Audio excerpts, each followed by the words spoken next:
Hi, Goddess of Love here again. Kamusta kayo dyan mga goddess ko? So, yeah, another reading na naman tayo today for the air signs, Gemini, Libra, and Aquarius. So, tignan natin ano meron sa inyo. This is, tignan natin ang iyong career, no? Let's see anong mga meron paparating sa career ninyo and anong mga pwedeng relaxing action for you para pwede nyong gawin within this week para makatulong sa relaxation ng inyong mind, soul, no? Something like that. And of course, kuha rin tayo some lucky numbers or color for you for this week din, mga air signs natin. So, yeah, tignan natin. Let's see anong meron sa career nyo right now. Air signs, Gemini, Libra, and Aquarius. So, kuha tayo dito ng 2 cards for you, mga air signs, no? So, kuha tayo rito. 2 cards for the air signs para sa kanilang career, no? Air signs. So, ano kaya yung nakuha natin? So, yan, no? Truth will be revealed soon, no? For some of you, air signs, no? Maybe, may mga pangyayari, no? Something na sa inyong career, no? Sa job man ito. If you are working in a company, no? Maybe sa iyong workplace or sa iyong business man, no? There is something happened, no? And then, merong kailangang katotohanan, no? You are seeking for the truth, no? But then ito, sinasabi nga dito ay soon it will be revealed na, no? Sa iyo, no? So kung ano man itong mga katanungan mo sa sarili mo, bakit nangyari ito, no? Sa iyong trabaho or sa iyong business, no? Something like that, no? May malalaman ka regarding that, no? Air signs, no? So what else? Sacred mission on the way, no? So for some of you, air signs, no? So I think this is your goal, no? Goal in your life, no? Goals and dreams, no? In your life, no? So I think for me is soon ay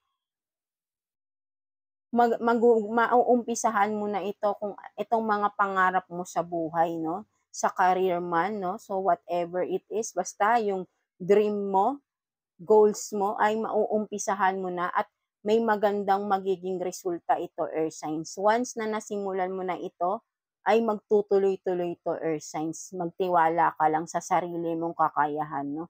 Kaya mo ito. Ano man itong mga gusto mong matupad sa sarili mo, pangarap mo sa buhay, once na naumpisahan mo na itong gawin, ay matutupad ito in the right time, no? In God's timing, no? So, and also for some of you, sacred mission on the way for some of you, kung sino lang makaka-resonate dito, spiritually, you have this calling, no? For some of you, air sign is magsisimula na ito soon, no? For some of you, ano man ito, spiritual healer, whatever, maybe tarot reader din kayo, magiging tarot reader din kayo, faith healer, no ba? Or pwede rin kung ano man itong mission nyo na you have this calling from the universe, no? So kung sino lang makaka-relate to that, no? So yeah, magsisimula na rin yun, no? So ayun nga, kung ano man tong goals nyo, mission nyo, dreams nyo ay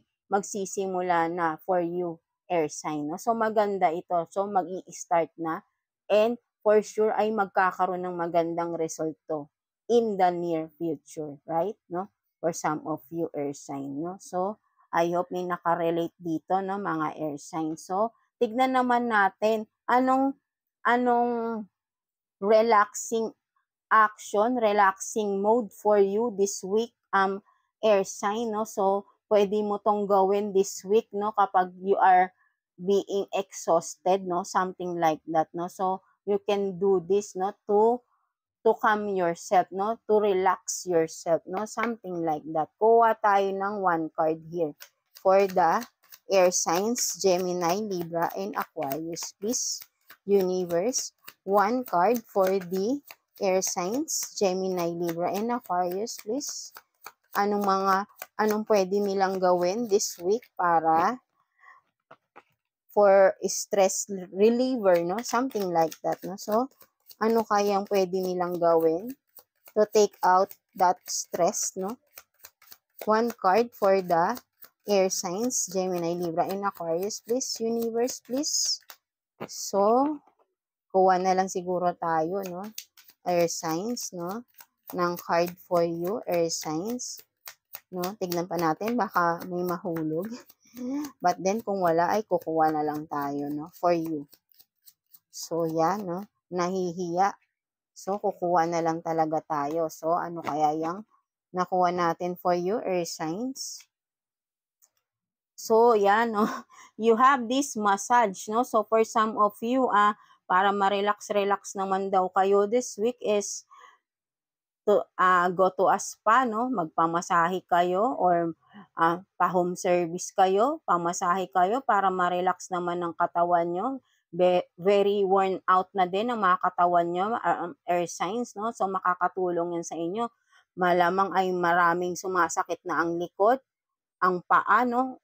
At ang leeg, no? So, parang ako lang din to because Libra ako, no? So, air signs din ako, no? So, yan, no? Kailangan talaga natin air signs ng masahe, no? Magpamasahe, no? So, makakatulong to sa atin this week, no? Para ma-relax tayo, no? Stress reliever natin, no? So, this week, no? So, ito yung makakatulong sa atin this week, stress reliever natin this week, no? So, yan, no? So, for air sign, no? So, magpamasahe daw, no?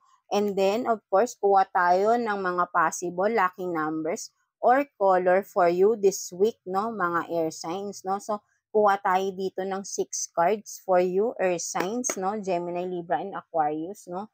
So, tignan natin. 6 cards, no? So, meron ng 1, 2, for the air signs, please. Universe, no? Please. 4 cards pa para sa ating air signs, please. Universe, Holy Spirit, no? Para sa ating mga air signs, no? So, pwede nyo yung magamit itong mga number na ito, no? Kung saan nyo man ito gagamitin, no? Wala naman ding masama, no? Maybe, makakatulong to sa inyo. Kung makita nyo to within this week, ay pwedeng may magandang balita kayong marireceive, no? Marireceive, no? Something like that, no? Kung makita nyo man, ano man sa mga numbers na lalabas right now, no? So, may magandang result na mangyayari, kung ano mang mga resulta ang hinihintay ng mga air signs or balita na hinihintay is may magandang balita or result ang inyong marireceive, no? Something like that, no? So, or for some of you, pwede nyo tayaan ito kung saan man kayo tumataya, no? Something like that, no? So, 4 more cards, please, for the air signs. Please, universe, please. Please. 4 more cards, please, para sa ating mga air signs. Universe, please, Holy Spirit. No? So,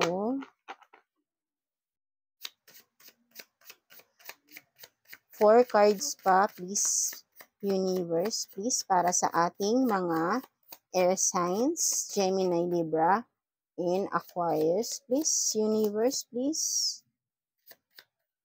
Ano pa, no?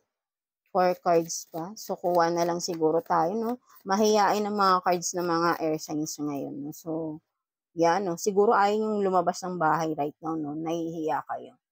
So, 3, and 4, and 5, 6, no? So, you have 6 cards na, no? So, thank you, universe, no? So, tignan natin. You have 6, 9, no? Wait lang. 6, 6, 9, 33, 17, 2, and 21. So, wala tayong nakuwang color today, no? So, these numbers are you can use it, no? Kung tumatayaman kayo, no? Whatever na tinatayaan nyo, why not, no? Maybe, no? And then, of course, kung makakita kayo ng mga number na ito, no? So, may magandang balita kayong marireceive, no? Something like that, no? So, yeah, no? For this week yan, no? Mga air signs natin dyan, no? So, again, you have this 21, 2, 17, 33, 9, and 6, no? Yeah, pwede nyo rin yung pag-rumble-rumblein, no? For some of you, no? Example ay 21, 2, pwedeng 2, 2, or 12, no? Something like that, 22 or 12, di ba? Or pwedeng 96, no? Or 69, pwede, i-rumble nyo, basta within this number, no? So, yun nga, again, pag makakita kayo somewhere ng mga ganitong number, meaning ay may marireceive kayong good news, no? Kung ano man itong mga good news na hinihintay nyo. Something like that. Career man, job, businessman, no? Whatever. School, sa school man, exams, no? Sa iyong mga family, no? Something like that will bring a good news for you, air signs. Gemini, Libra, and Aquarius. Basta maniwala lang kayo. Have faith. And of course, really have faith sa sarili nyo and kay God, no? Lahat naman ito ay hindi rin mangyayari kung hindi tayo maniniwala, di ba? Kay God, no? Because God is our source, right? No? So, yeah. That's it for you, air signs, no? So, I hope naka-resonate kayo sa ating reading today, no? So, good luck mga air signs, no? Sa inyong career, no? So, yeah. Thank you for watching, air signs.